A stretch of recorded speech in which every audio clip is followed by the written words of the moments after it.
Alors bonjour, je m'appelle Daniel Hurlin, je suis designer de vêtements pour hommes à Paris. J'ai habité dans différents pays et travaillé pour différentes sociétés, donc, au Royaume-Uni, en Belgique.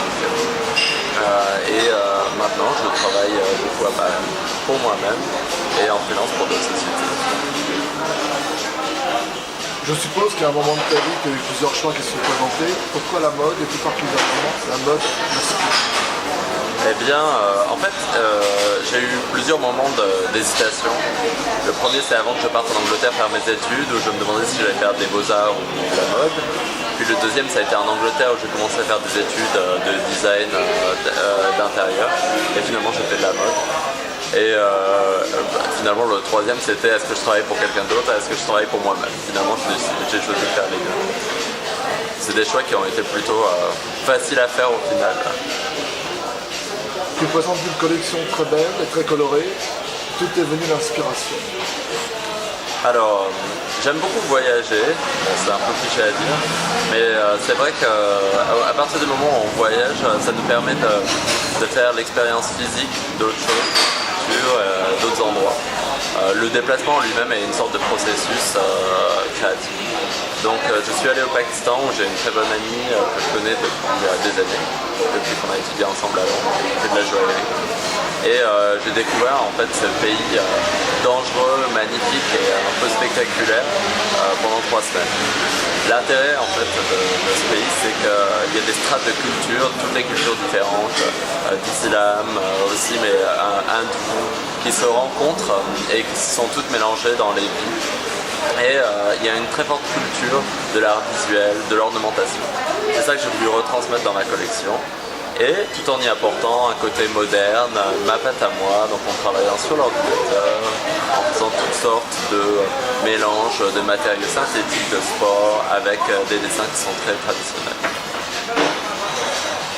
As-tu une tenue préférée? Alors, c'est une question un peu difficile. Mais je pense que, comme sans doute beaucoup de designers d'ailleurs, je finis toujours par porter un t-shirt et un t-shirt de couleur assez neutre et un pantalon en toile de coton. C'est souvent ma tenue que j'accessoirise beaucoup. Et au niveau accessoires?